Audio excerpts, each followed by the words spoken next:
ताजी बना था ये।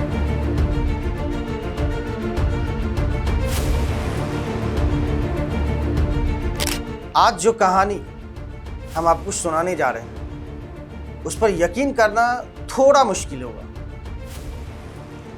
जो कहानी हम आपको बताने जा रहे हैं उसे सुनने के बाद आपका माथा झनझना जाएगा। उस पर यकीन करना थोड़ा मुश्किल होगा कि क्या कोई इंसान हत्या जैसी जघन्य अपराध को लंबे समय तक छिपा कर रख सकता है, और छिपाकर ही नहीं रख सकता है, वह सामान्य जिंदगी जी सकता है। क्या रिश्तों में रोज रोज की करवाहट कभी ऐसी खामोशी में बदल सकती है जो एक दिन किसी की जान ले ले? और क्या कोई इंसान इस हद तक किसी से तंग आ जाए कि उसकी हत्या करने पर आ जाए?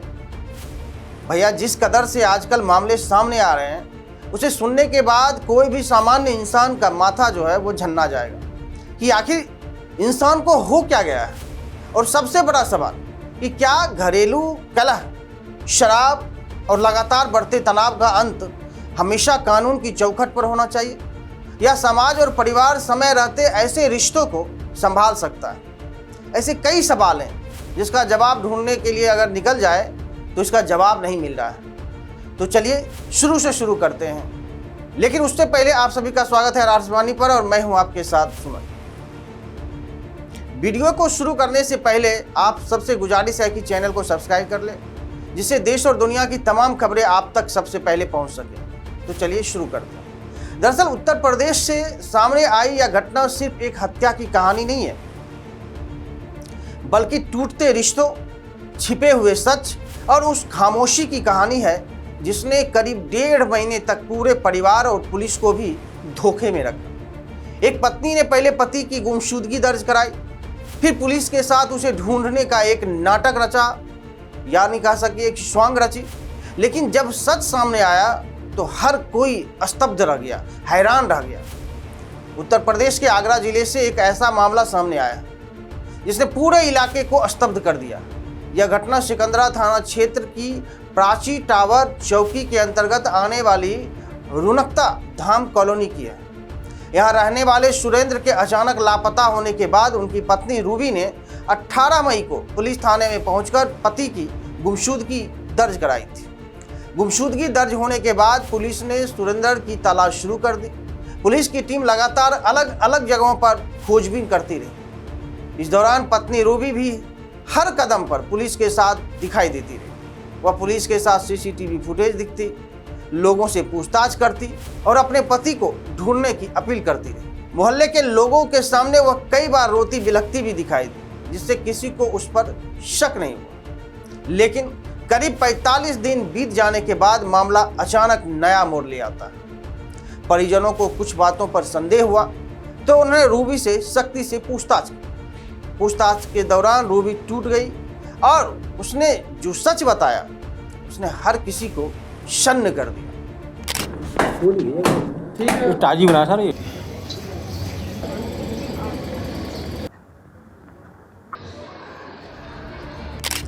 पुलिस अधिकारियों का कहना है कि रूबी ने स्वीकार किया है कि उसने अपने पति सुरेंद्र की हत्या कर दी थी। इतना ही नहीं, हत्या के बाद उसने शव को अपने ही घर के बाथरूम में दफना दिया और ऊपर से सीमेंट डालकर पक्का फर्श बना दिया ताकि किसी को कोई शक ना हो। सूचना मिलते ही पुलिस फॉरेंसिक टीम और वरिष्ठ अधिकारी मौके पर पहुंचे। बाथरूम की खुदाई कराई गई, जहां से सुरेंद्र का कंकाल बरामद हुआ। इसके बाद शव को पोस्टमार्टम और फॉरेंसिक जांच के लिए भेजा गया। पुलिस ने आरोपी पत्नी रूबी को हिरासत में लेकर आगे की पूछताछ शुरू कर दी। एसपी हरि पर्वत का क्या कुछ कहना है इस मामले को लेकर के, सुनिए पहले। दिनांक 26/5/2026 को थाना सिकंदरा पे एक सुरेंद्र शर्मा नामक व्यक्ति की गुमशुदगी दर्ज की गई। इस गुमशुदगी के क्रम में पुलिस द्वारा जांच की गई तो यह पाया गया कि मृतक की पत्नी द्वारा ही मृतक को मार के अपने बाथरूम में गाड़ दिया गया है एवं फर्श बनवा दी गई है। पुलिस द्वारा विधिक कार्रवाई करते हुए बाथरूम की फर्श तोड़ी गई एवं शव को बरामद किया गया। शव को पंचायतनामा करके पोस्टमार्टम हेतु मॉर्चरी भेज दिया गया है और अभियुक्ता को, जो कि मृतक की पत्नी है, उनको हिरासत में लेकर पूछताछ की जा रही है। अन्य विधिक कार्रवाई अमल में लाई जाएगी। घटना के बाद पड़ोसियों ने भी कई अहम जानकारियां दी। पड़ोसी बाबूलाल ने बताया कि सुरेंद्र सामान्य स्वभाव का व्यक्ति था, लेकिन शराब पीने की आदत के कारण पति पत्नी के बीच लगभग रोज विवाद होता था। कई बार यह झगड़ा सड़क तक पहुंच जाता था। आसपास के लोग अक्सर इसे घरेलू मामला समझकर बीच बचाव नहीं करते थे। पड़ोसियों और परिजनों का कहना है कि किसी ने कभी कल्पना तक नहीं की थी कि रोज होने वाले झगड़े का अंत इतनी भयावह वारदात में होगा। जब पुलिस खुदाई करने पहुंची और घर के अंदर से शव बरामद हुआ, तब पूरे इलाके में सनसनी फैल गई। क्या कुछ कहना है परिजनों का, वो भी सुनिए। ये करीबन 1.5 महीने से गुमशुदा की उसमें था। इसकी गुमशुदा की रिपोर्ट लेकर रखी थी 1.5 महीने से। भाई है? हाँ, मेरा खास छोटा भाई। अच्छा, उसके बाद क्या हुआ? उसके बाद ये है कि इसके वाइफ का मुझे थोड़ा सा डाउट हुआ, जी क्योंकि ये बार बार में किसी न किसी बात पर लेकर झूठ बोलती थी। जी। तो मैंने उसकी थोड़ी तहकीकात करी। तहकीकात करने के बाद में मैंने बैंक स्टेटमेंट्स वगैरह निकलवाए इनके माँ के जो हैं। तो उसके आधार पर मैंने इससे करीब पूछा मैंने कि अगर तुझे कोई परेशानी है या किसी भी चीज़ से तू डर रही है या कोई तूने करा है या वो तुझसे कुछ कह के गया है, तो मैंने मुझे बता, मैं तेरी मदद करूँगा। मैंने कि मैं तुझे कुछ नहीं होने दूंगा। मैंने तू एक बार बस खाली मुझे बता तो दे कि मुझसे ये गलती हो गई है या मुझसे ये कह के गया है वो। लेकिन फिर उसने कल तक नहीं बताया। फिर आज मेरे पास में उसका कॉल आया कि आप घर आओ। तो मैं सुबह 6 बजे घर आया था इसके पास।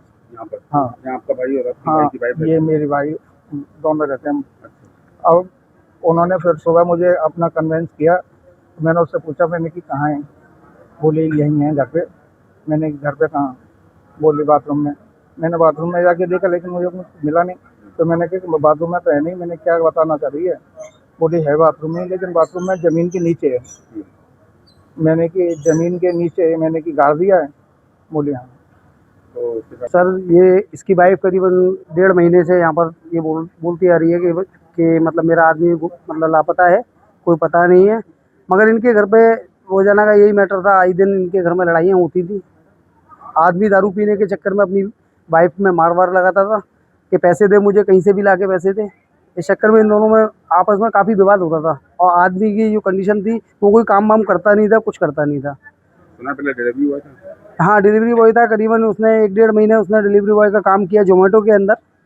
और उसके बाद में उसने वो काम जो करता था वो भी छोड़ दिया। उसने आगे कोई काम नहीं करता था। केवल ये करीब 1.5 महीने का मालूम पड़ा कि 1.5 महीने के बीच में वो लापता रहा। आज पुलिस ने क्या बरामद करा घर से बॉडी? घर से बॉडी इसकी बरामद हुई है। वह तो था नहीं, खैर जॉब पर था।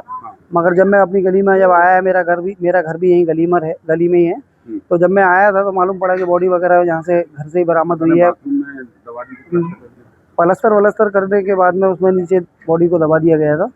पत्नी ने? हाँ, पत्नी ने। पुलिस ने पकड़ लिया? हाँ, पुलिस ने पत्नी को अरेस्ट कर लिया है। यहाँ पर आकर बरामद हुई है पत्नी को अरेस्ट किया और बॉडी बरामद हुई है। तो आपने सुना कि परिजनों का क्या कुछ कहना है मामले को लेकर। लेकिन इस मामले का एक और पहलू लोगों को हैरान कर रहा है कि आरोपी रूपी इलाके की एक जानी मानी दर्जी थी। वो अपने घर से ही महिलाओं के कपड़े सिलने का काम करती थी। आसपास के लोग उसके सिलाई के काम की तारीफ भी किया करते थे और दूर दूर से लोग उसके पास कपड़े सिलवाने आते थे। पड़ोसी के मुताबिक किसी ने कभी नहीं सोचा था कि शांत स्वभाव की दिखने वाली महिला इतना बड़ा अपराध कर सकती है। फिलहाल पुलिस इलेक्ट्रॉनिक और फोरेंसिक साक्ष्यों के साथ पूरे घटनाक्रम की कड़ियां जोड़ने में जुटी हुई है।